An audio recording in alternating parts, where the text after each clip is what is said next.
আল্লাযীনা ইম্মাক্কানাহুম ফিল আরদি আকামুস সালাত ওয়া আতাউয যাকাত ওয়া আমারু বিল মারুফ ওয়া নাহাউ আনিল মুনকার।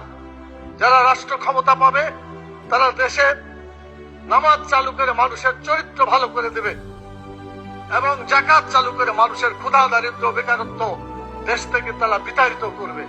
ভালো কাজ করে মানুষকে শান্তিতে থাকতে দেবে, খারাপ কাজ বন্ধ করে অশান্তির আগুন থেকে মানুষকে রক্ষা করবে। কিন্তু দুর্ভাগ্য, আওয়ামী লীগ এসেছে 6 বার, বিএনপি 5 বার, জাতীয় পার্টি 2 বার, এতগুলো সরকার এসেছে, জাতীয় সংসদে কোরআনের একটি আইনও চালু করে নাই। স্পিকার, সবচাইতে লজ্জা, সবচাইতে দুঃখজনক কথা হলো এটা।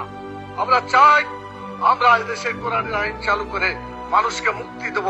আমি মাননীয় প্রধানমন্ত্রীকে বলবো, আপনাকেও জিজ্ঞাসা করা হবে, আমাকেও করা হবে, বাংলাদেশে কেন নামাজ চালু করা হলো না, কেন যাকাত চালু করে ক্ষুধা দারিদ্র বেকারত্ব দেশ থেকে দূর করা হলো না, কেন ভালো কাজ চালু করে মানুষকে শান্তিতে থাকতে দেওয়া হলো না, কেন খারাপ কাজগুলো বন্ধ করে অশান্তি থেকে মানুষকে রক্ষা করা হলো না।